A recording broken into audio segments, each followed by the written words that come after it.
Welcome, everybody. We are so excited to be here today on the Lioness Podcast. I am Jackie Sorensen, and I'm a holistic health coach for women of faith. I'm also a mom and a grandma and a wife. And I guess we could go on, right, with the daughter and the friend. And a friend. Yep. And I am here with Amy. Hello, everyone. Welcome. I'm Amy Rasmussen, a teacher by profession, a wife and mother by choice, an optimist by nature, and happy by design. Today, we get to talk about something that I love to talk about, and that is mission statements and how to begin. Now, part of my life mission statement is the word begin, along with this quote: "The journey of 1,000 miles begins with a single step." So today, we're actually hoping to give you a single step that can get you started on a mission statement for the moment. We're not going to focus on the life mission statements today, but we're going to focus on the mission statement that will inform your year, and we're going to help you begin to do that. We'll also answer a listener question, and we'll share a lesson learned and a personal triumph. Jackie, will you talk to us a little bit about your experience helping people come up with their mission statements for the moment?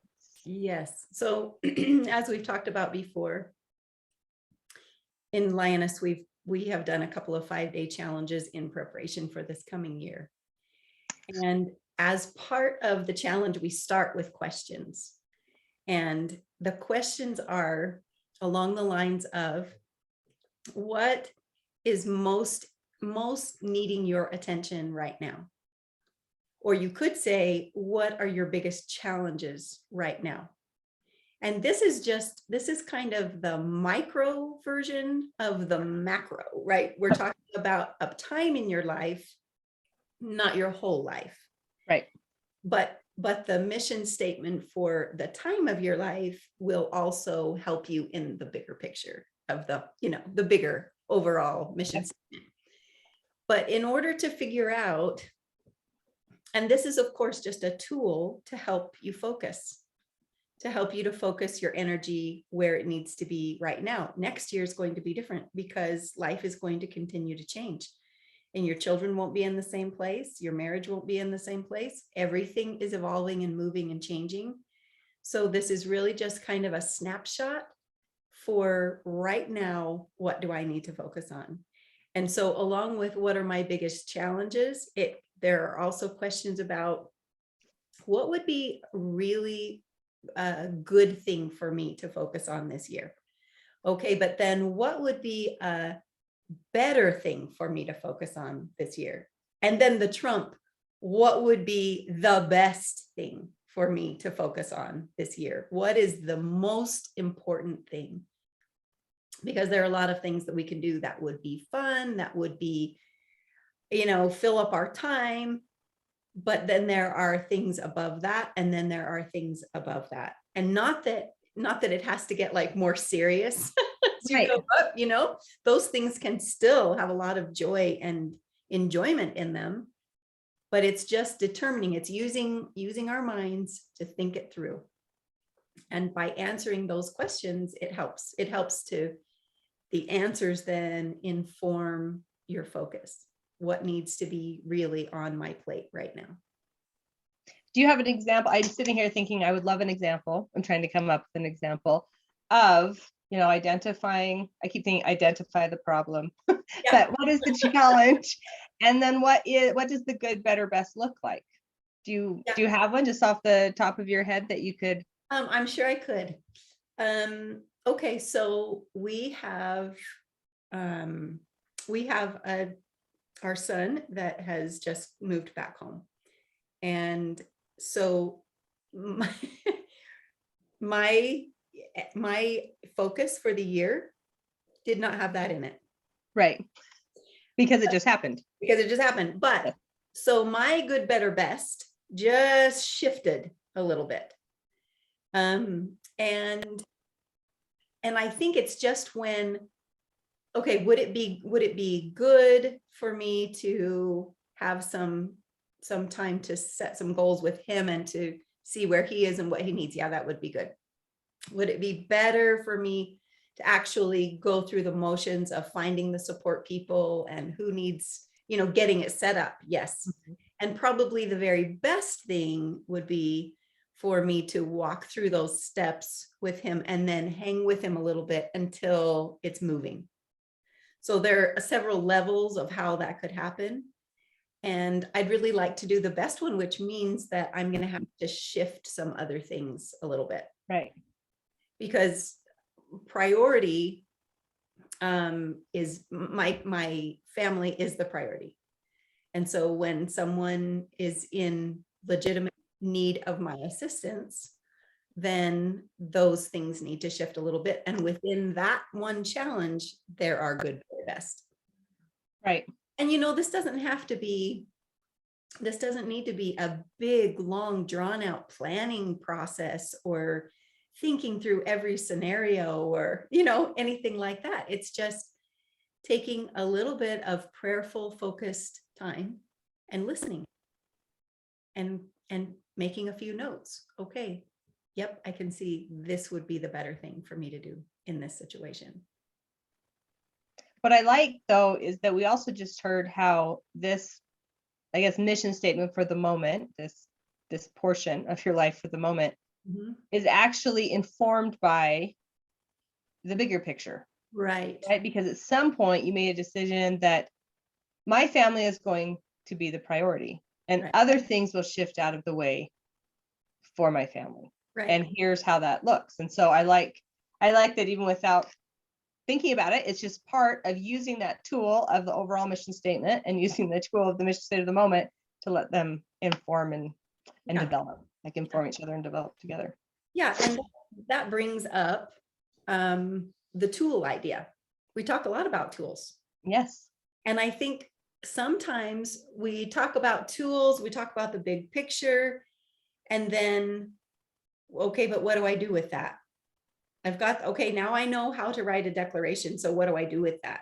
Right. But we actually have to pull it out of our pocket and use it. And the superpower I've decided for myself, the superpower that I want to have and that I feel like I've gained miles and miles and miles on over the last 20 years is having the presence of mind and having the experience of knowing what it's like when I don't pull the tools out when I need them, and when I do pull the tools out when I need them. It doesn't do us any good for them to be in our pockets. Right.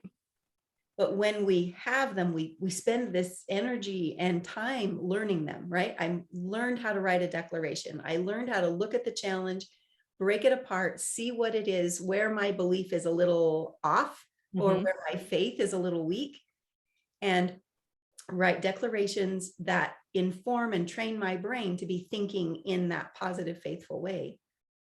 But then when something difficult happens, if I leave the declarations in my pocket, they're not going to help me. Right. But the number one thing is, in the moment of distress or in the moment of decision or in the moment of fear, that I have a way to check myself, that I ask the question, what tool do I need? And then actually pick up your hand and get it. Right. And employ it, use it. And you're really good at, Amy, of saying, here are a few things that you could do. Here are a few tools you could pull out in this situation. And I think sometimes just know what our options are, right? Yes. I could see someone being a little paralyzed about like, which tool, right? And I think it's really good to remember that it's probably better to choose a tool and give it a whirl than to be paralyzed and not choose any of them, right? And because you'll learn. What's really fantastic is that we will learn. And so there are plenty of times when I have, I'm like, okay, I'm going to try this. Totally doesn't work. Or kind of a funny situation is where I had a tool and I would use it with the kids. And I found coming out of my mouth to my husband the phrase I use with my kids. And he looked at me and he's like, really? That's what you say to the kids. I'm like, I'm so sorry. Like in the same moment, I'm like, no, sorry. And he was looking at me. And anyway, it's kind of funny now. But one of the questions I often ask my kids as we go through scenarios and options that could happen is the question, well, how would that work for you? And Nelson and I say it to each other now. We're like, how's that working for you? But it's a joke between the two of us, because we had that experience when I had used the tool so much that then I misapplied it with my husband, which was not the appropriate place. So, but I learned something. We were able to, Yeah. laugh So- about it and that kind of thing. So I guess I just encourage women as they're learning these tools, have the courage to try a tool. And if that is not the tool for the situation, you'll find out and then try another tool, right? And try them. And over time, you will learn which tool to apply when, and you will get better at quickly grabbing the right tool and applying it. Yeah. Okay. Here's a for instance. Yes. You have experience of letting your brain go into autopilot and down into a hole, a depressed, totally paralyzed hole. Okay. You learn as I remember hearing a story once about a woman walking down the street and she didn't see this big gaping hole in the street and she fell in. Have you heard this? This is sounding familiar. Okay. So then the next day, this is kind of Groundhog Day. If you've seen that movie, it's Okay. kind of, Yes, I have. and so then the next day, the same thing happens because she was just a little preoccupied and she didn't see it again. Well, the next day she's thinking, whoa, I'm kind of bruised and scraped up. I know how that feels to fall in that hole. I'm really going to watch for that hole. Mm-hmm. Anyway, as she approaches this, she gains the experience of knowing how it feels to fall in it, how long it takes to get out, what the ramifications are of taking the time to get out of it, and what she missed that she could have been doing, Mm-hmm. And so that is how it is as as you're down the road with, I'll go back to the declarations idea. If I allow my brain to just go on autopilot and just go into whatever, because that is that is life. If you don't attend to something, it will degenerate. Right. That is how it is. Your garden will fill up with weeds. There will be spider webs hanging from the ceilings.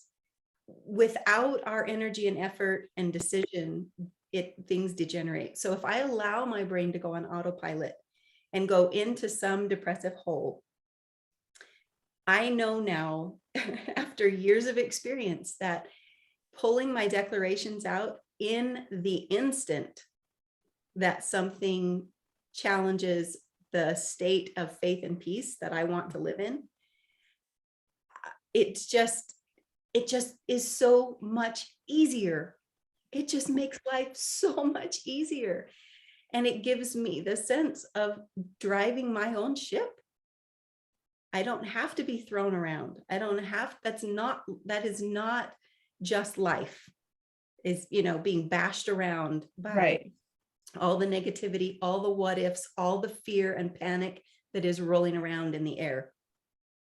So yeah, part of it's experience, just learning how it feels to fall in the hole and becoming more and more determined not to fall in that hole because I've done it.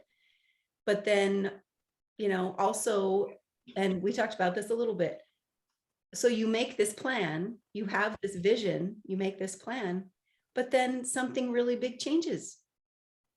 And then what? Then do you go into, oh, why did I even bother? Why did I make a plan? Why did I,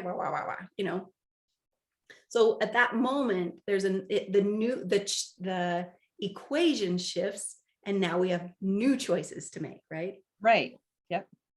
Well, and I just love that you had an example right away with the mission statement of the moment. Like you were prepared for this year to come. You'd already identified what things were challenges in your life and what you need to focus on. And then change happened, right? That one constant, something changed. And then you knew, rather than throwing out the tool of the mission statement of the moment, which I think so often we do, I guess that didn't work, forget it. You just revisited the tool. Mm-hmm. And it wasn't like a huge process because you already had the overarching family comes first. Right. And so you were able to quickly revisit the tool, make some adjustments, which will of course still take time, right? As you're making those adjustments. But as far as just that initial mental adjustment, Yeah.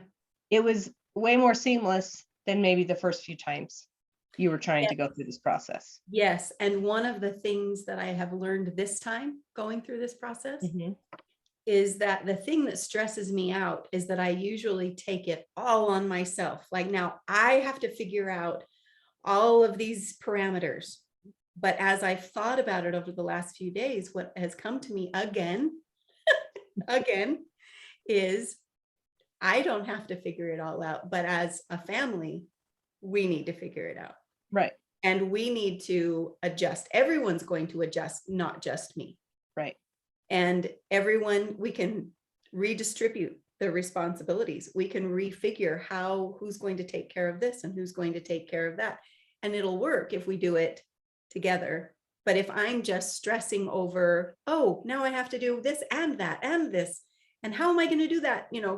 And going into that catastrophizing mentality.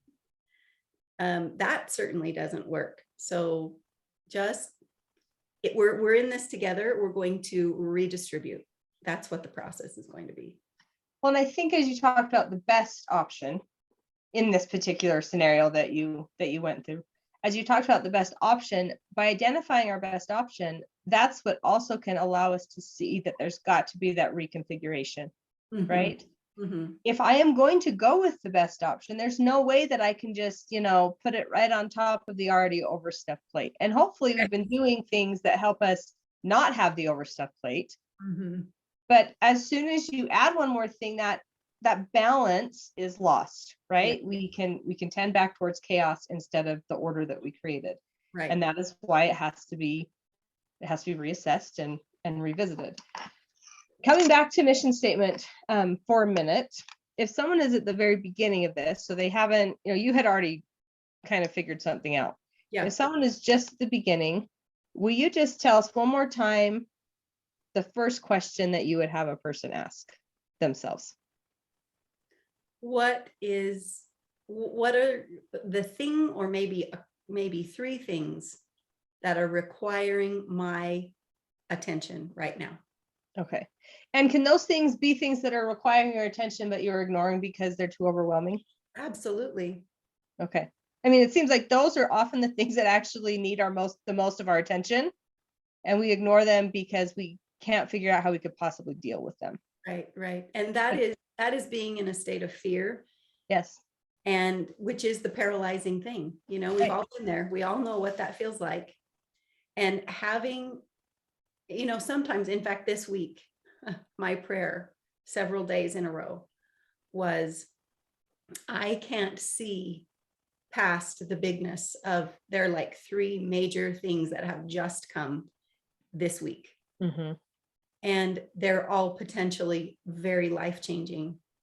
And it was just so big in my mind, Right. So my prayer was, Heavenly Father, until I can see what the parameters really are, and until, there are things that are in motion, right? I don't know how they're going to fall out, but until I do, would you carry these three things for me? Because I can't, they're so big, there's so much change involved. Would you, I just can't, I cannot carry them all. I can't carry one of them, let alone all of them. Well, they're so big, it's not even about them being on your plate. The plate has been disintegrated. Yes. You've got to, right? And so like, I need you you have the plate that can carry all. Yes. You carry it while and that is the way that I have walked through this week is I can see that my bones can't carry this heaviness, but God is carrying it for me right now. And then inspiring me on and giving me clarity, like, okay, that tension headache that you have right now, that's because you just took a little bit more of this than you can walk around with. Yeah. So give it back. Yep. And go take a nap. and things are going to be okay. Yeah. And again, that's the overarching belief is things are going to be okay. Right. Do we need to walk through difficult things, times of grieving, times of not knowing how we're going to go through or get through or manage something? Yep, we do, but it doesn't mean that we have to be deprived of peace. Right. So I love it. I just have to share another quote from my mission statement. I love words. So you talked about peace, and I've shared it before, but I'm going to share it again. Peace does not mean to be in a place where there is no noise, trouble, or hard work. It means to be in the midst of those things and still be calm in your heart. And I don't know who said it. I've searched to find out, so I just have to write unknown. But I love that that reminder, that because sometimes I think we think peace means that we get to be lifted out of anything that is difficult, and that's not what it means. It means that in the midst of all those things that could happen, we can still have that calmness. yeah, well, if we're looking for that equation, that I can't have peace until this is over, or until that is settled, or until this happens, then we truly aren't having peace. Right. But if we can have that picture that so beautifully illustrates that we can have it in the midst, it's in us. Right. It's not an external something out there that all the circumstances have to line up to be perfect before I can feel that. Yep. So that's good. So what is our menu? Our menu. Well, what I would like to invite people to do is I'd invite them to answer that, I guess, that question that Jackie gave us. What are 3 things in your life right now that demand your attention, or deserve your attention, or need your attention, whatever word you want to use there? But maybe you could just jot those down. We would love to hear about what those are, if you're willing to share them, or if 2 are personal and one is okay to share the one. And you can share them with us if you put them in the comments when we post this on Facebook. You can put it right in the comments of our post there. You can put it on YouTube, or Jackie, what email can they use if they are open to sharing their 3 things that need their attention? Yes, they could share it to jackie.sorensen@gmail.com. And if you, I think, well, I don't know, it doesn't matter. You could put it in the comments on YouTube. That would be super easy. Yep. And then other people can jump in and they can see, oh, loneliness is one of yours. That's one of mine. I'm not alone in feeling lonely. Or having a family shift like you had. Well, okay. Or mental health, feeling like every day you're in a hole. I think that can sometimes help. Yeah. Now, if you're feeling, like that's a great menu item, and you have any desire to share your good, better, best, we'd love to hear those too. Yes. If this is feeling a little too big for you, as always, you can just listen and think and join us next week. But another maybe little tiny thing could just be, what's one tiny thing that I wish were just a tiny bit better? Right? Because I think sometimes we think huge, like, well, the really big stuff, like you said, that you needed to hand over, that you could not carry until you can get it little at a time. Sometimes just identifying something tiny, and working on that allows us to build enough momentum that then we eventually can look at the big stuff. Right. And this is the beauty of the phenomenon that has hit our world in the last, 10, 15 years, is the coaching idea. Mm-hmm. Because you can identify baby steps. You can talk through it with somebody who cares, even if it's a little tiny puny thing, like who would want to listen to me decide how to do my laundry differently? Right. No, well, a coach. Yep. And it's worth it. It makes a difference. Even something like laundry, having changed my laundry system several times, it makes a difference. It does. So that's a beautiful thing, is just I'm talking to somebody who cares about these seemingly really small things, but it's all the small things that make it happen and give us that, sense that, yep, we are in the driver's seat. One thing too that I really liked, that I don't want to miss, is when things change, instead of, and you said this earlier, instead of throwing the tool out, like instead of throwing the plan out and saying, well, that didn't work, there's a new equation that comes up, and it is, what choices do I have now? We often just want to throw it all away and jump into the victim seat.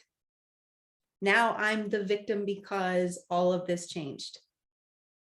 And now I don't have any choices, or now I don't, my choice didn't work. Yep.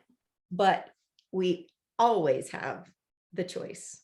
That's something we cannot throw away. We think we think we can sometimes when we throw it away ourselves, right, and claim, okay, now I'm a victim of fate.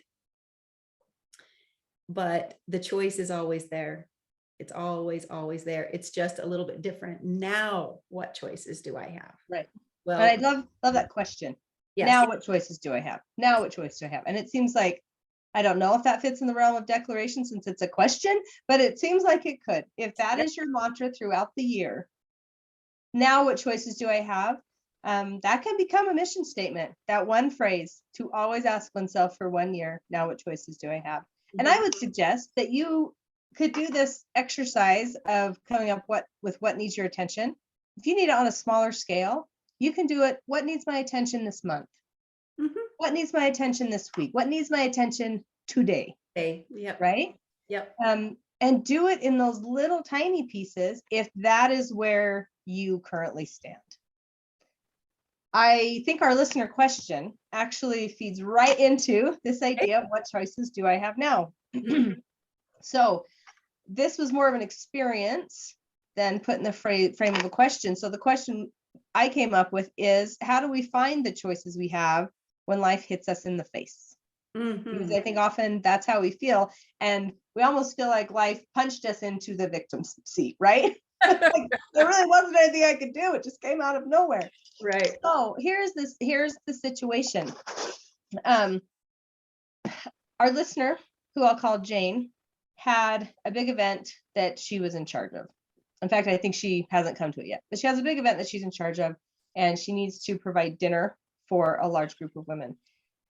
This is not in her comfort zone. She's willing to do it and it will be fine, but she's not the person who's like, yay, I get to feed a bunch of ladies. It'll be so fun, right? So it's out of her comfort zone, which is great. She's working out of her comfort zone. She's learning.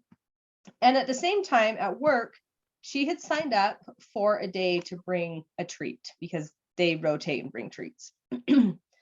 Well, with one thing and another, as she's trying to deal with this big thing of food for these many ladies, she gets notice that work has changed the date of her bringing treat to the exact day when she is in charge of this large dinner.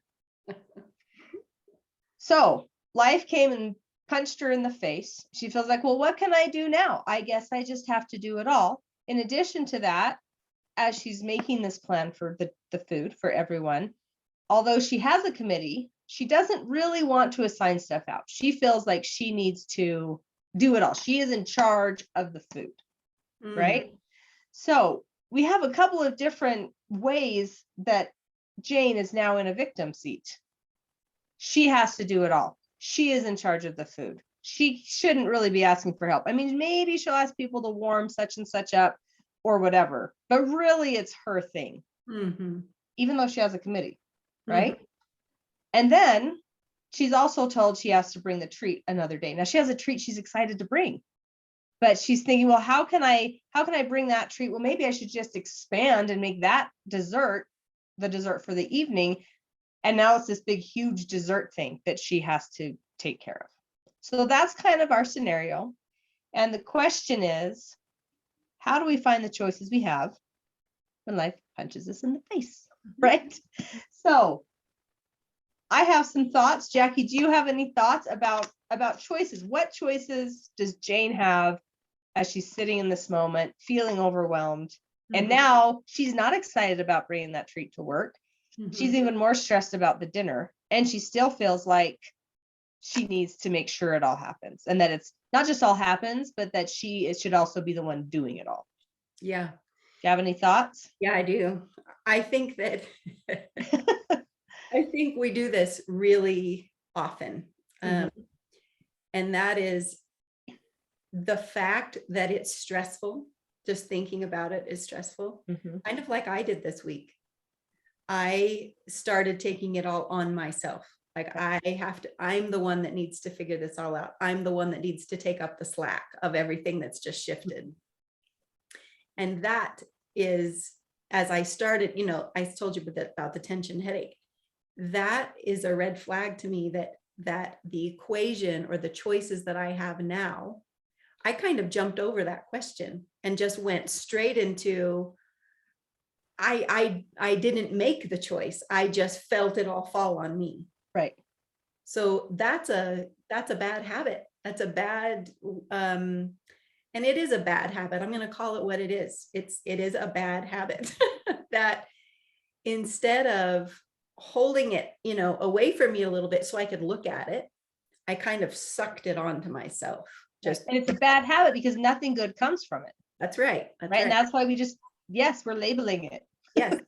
It's that I didn't make a conscious decision about, oh, this is going to include all of us. This is going to include changes for everyone. And with Jane, it's kind of the same, that immediate stress response kind of tells me maybe she did the same thing I did. She just automatically went into martyr role. Mm-hmm. And martyr and victim are about the same thing, right? Right. But we do that habitually. And then we really can't see that we have any choices at all. So just stepping back from that one little assumption and saying, whoa, okay, nope, I don't have to be victimized by the change in the schedule at work. And I don't have to be victimized by the thing that I've committed to do. Right. And on top of that, maybe there's a little bit of, I have to be the one. Mm-hmm. Or the dessert has to be this thing. Right. Well, maybe the dessert, you do want it to be this thing and not a package of cookies from the store. But if that's the case, that can only work if you find an equation. Like maybe it's, I have time on Monday and I'm actually going to spend time with my daughter and recruit her to help me to make this really fun thing. And then we're going to put it in the freezer. Mm-hmm. And then I'm going to pull it out on that really busy day. There's an equation that works somewhere. Right. But it's all in those choices. It's got to be found in the choices. So I love that you said, we like suck it into ourselves, right? It's just like, so what's great is that Jane actually, one of the things that she did, I think that was an effort to do this for a minute. She talked to two different friends. Mm-hmm. And I think that is a great place to start, because so often if we talk to someone else, first of all, some of us just process verbally. So we might come up with choices right there. But secondly, we are saying to someone else, I need you to look at this situation from the outside, right? And help me out.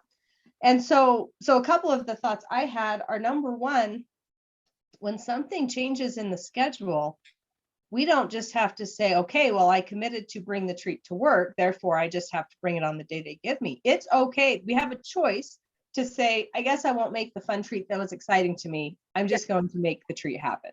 Buy cookies, right? That's one option. Right. Another option is to say, but I was excited. Like, it was bringing me joy to make that fun treat. I don't do it for my family or whatever. So I really do want to do it for work. And to share with work, I'm so sorry that the schedule had to change. That's a bummer. Mm-hmm. That day doesn't work for me. Mm-hmm. I'm happy to look for another day that works for me. Can you let me know what days are open? So that is the way that we say no, while we're still saying yes. We want to say yes to the treats in the situation. Jane wants to, but not on that day, mm-hmm. right? And this treat happens to be one you kind of need to make the day of. She's like, but I'm excited to make the treat, right? That's why I signed up, and that's my plan. So I think that's where we decide, well, we've got choices. Do I switch the treats and make it ahead of time with the daughter? Do I just buy the treat and say, this has now become a checklist item? And that's okay. It's not this is bring me joy item. It's just a check. Done. It also doesn't maybe give the kudos that we might have been anticipating, right? Oh, she brings this wonderful thing. Right. She's not the kind that goes to the store. It might be that little imitation love hit. Right. That's a good point. Right. And so just talking through it with ourselves, we can see, Is this a time to just shift to the check mark item and not, not worry about the kudos or whatever, and just be aware that that's not the point anyway? Is this a time to really dial into, this was rewarding for me, I was going to have fun doing it, so I want to keep it that way or whatever. Right. And then as we go to the other portion, which is planning that dinner, the choices that open up are this. Yes, you have the choice to take it all on yourself and to say, well, I hate to ask people to do things. Or Jane has the choice to say, this is my committee. My job is to organize it. My job is to make sure actually that I'm not doing any part of the meal, so that if something falls through, I have the bandwidth to deal with that. Because the thing that's tricky is if we give ourselves an assignment when we're in charge like that, and really our job in that case is to delegate. If we give ourselves an assignment, then we have just taken up whatever margin, whatever bandwidth we had to deal with a fire, right? Whatever fire we're going to have to put out. And so that's a really good point. Yeah. And so we've got to allow ourselves that margin. But there's probably way more choices. But I love that the takeaway here is that there's a way to find the choices. And if you can't think of the choices, and you have a husband, for example, a lot of times that husband has a thought. Like they think of things differently. And we'll often say, well, why do you have to do it at all? Okay, well, that is a choice. So let's not just say, well, he doesn't have a high enough standard. He's giving a choice, right? Talk to a girlfriend. She probably has some options. But find a way. I think the answer here is to find a way to be made aware of the choices you do have that put you back in the driver's seat. Yes. And something that we talk about in coaching a lot is find the win-win. We get so used to thinking someone has to lose. And if we're in martyr brain and victim brain, it's us. Right. But I think that 99.9% of the time there is a win-win. If we have those glasses on, our thoughts are the glasses, and we're looking through life through what we believe and what we think. And if we can have the lens be potential, possibility, everyone wins, we're playing on the field of life, right? Then it can be found. It can be. It definitely can be. To wrap up today, well, actually, first, I would love it if you want to reach out and just throw out some more choices that you can see that could have been part of this equation, that would be great. If you have a question, we'd love to hear questions from you, because we'd love to answer a question every time and have something to discuss. Or if you have a situation where you think, oh, I'm going to stump you on this one, I don't really have any choices, throw it to us and we'll see. We'll put our minds to work, 2 more minds, to help come up with maybe some of the choices in your hard situation, because it just helps to have more brains sometimes, more brains working on a problem. So once again, you can do that in the comments for YouTube. You can do the comments for Facebook, or Jackie's email, which I should have memorized by now, but what is it again, Jackie? Jackie.Sorensen@gmail.com. Okay. All right, great. To wrap things up, we wanted to share a lesson learned and a personal triumph. So Jackie has a lesson learned that she's going to share with us that relates a little bit to what we've been talking about anyway. And then I will share a personal triumph during another week of being under the weather. So Jackie, tell us about your lesson learned. Okay, so this week, as we've talked about already, the configuration of our family changed, and we brought a child home that has been away. And the idea that this is going to be a lifelong process has really been distilling on me over the last 20 years. But it's really at the top of my mind again, that this is the schedule. The schedule is to not know. Right. When the seasons are going to be this level of involvement, and when the seasons are going to be this level of involvement. And coming to the point of understanding that is, it's not, oh, it's failed, or, oh, I didn't see that coming, or, whatever. That's no longer the game, because I know this is the game. The flow, the forward and backward is the game. And just kind of embracing that fact, embracing that now things are going to reconfigure. But the beauty is that this time that it's happened, we are further ahead because we have learned something, Mhm. have made progress, and it doesn't feel the same this time because we're in a different place. And I have to say that mostly it is learning the principles of unconditional love and recognizing that we are in the driver's seat so much more than we ever thought, and that we can drive things in the way of peace and love by our words, by the look on our face, by this loving and teaching and loving and teaching. And we just feel more able to handle the situation than we ever have before. So it's a win. It's a total win. Yeah. And I love that, as you said, it's been a process of 20 years, right? It's not like I didn't know it yesterday, but I know it today. It's been this process, and that process will continue, and there will be the ebb and flow. Right. And so you may have this same epiphany again in 15 years, which is a little bit of a tweak to it, right? And I think that's okay. I think that's part of how we learn and grow. It's not just a one and done kind of thing. Yeah, little by little by little. Yeah. Yep. Well, my personal triumph this week has to do with just being knocked out physically as far as whatever I have. I don't know what I've had, but whatever I've had has kind of just knocked me out physically. And at the same time, I have someone who's close to me who's kind of been knocked out with mental illness, just those hard days where you're just in the hole already, right? And you're trying to dig yourself out, or maybe you're decided it's cool and dark in here. I'll just sit here. Right? I don't want to climb out of here again. That's going to take too much. Right. It's too hard. And so on the day that I was just feeling so horrible, and yet I still, you're still aware of that to-do list, that there are so many things to do. I came up with the phrase, the list of possibilities. And I decided that I would just sit down with my bullet journal, and I was just going to write down all the possible things I could do that day. I started the list by writing down what I had done. For example, I ate breakfast. So I wrote it down, right? Check that off. You go. Right.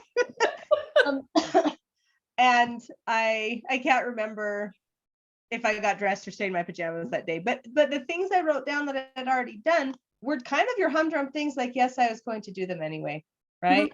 Mm-hmm. One of the things on the list was step outside.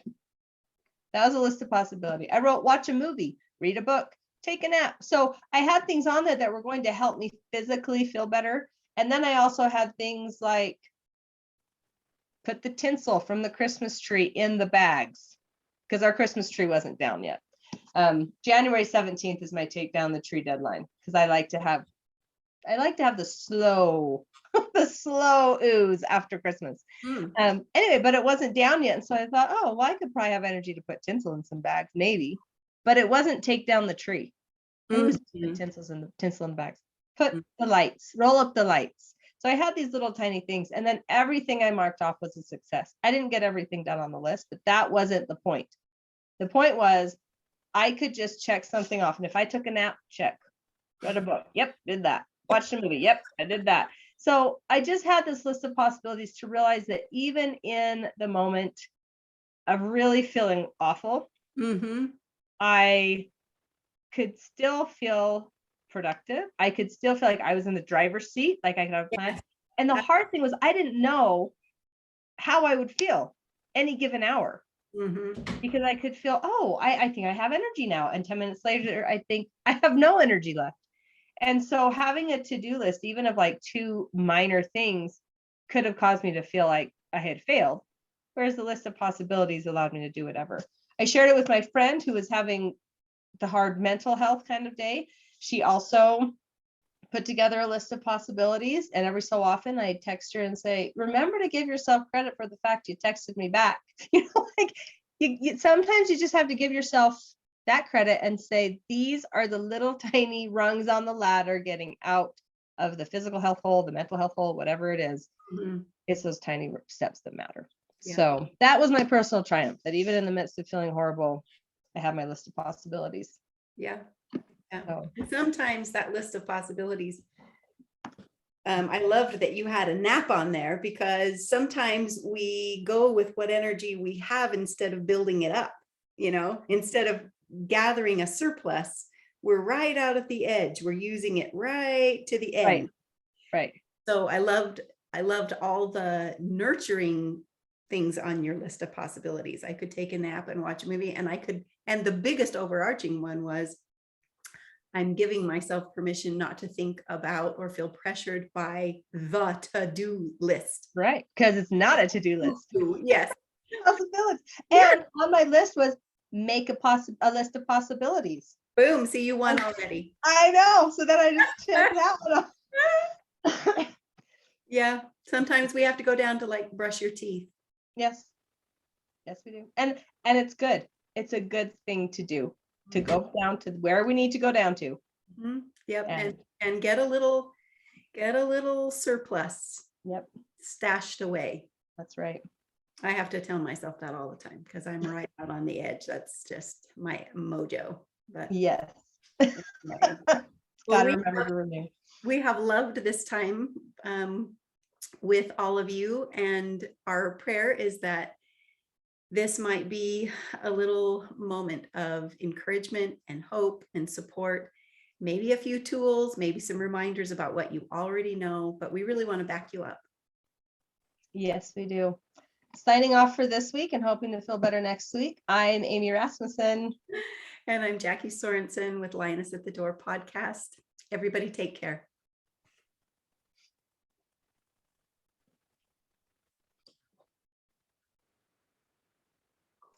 Jackie, I know that there's been some changes on the Lioness website. So Can you give our listeners a little bit of information so they know how to find many of your great new things that you've got rolling? Yes, that would be great. So we have finally launched them all. We've been working so hard. Yay. I know. Anyway, so there are 4 new things on Lioness, and all you need to do is open lionessatthedoor.com and just go to the homepage, and you'll see them all there. You hover over the one that you are interested in. Maybe it's the planner package. Maybe it is the 7 steps to family wellness. Maybe it's Lioness lifestyle. That's just a small little couple of baby steps every month that you get, that you can subscribe to month to month. It's not a big commitment. Or the Healing with Love class, which is 6 months long. Just go to the homepage, hover over the one that you're interested in, or hover over them all and look at them and see what they're about. And just, we have been working so hard to make those available. So, our prayer is that this year we can be a support to you and helping you get from where you are now to where you want to be, with more tools and support. So that's what's up. Great. So go check out lionessatthedoor.com. Just scroll down and you'll see all the different programs and packages that are available. Yep, that'd be great. Thank you.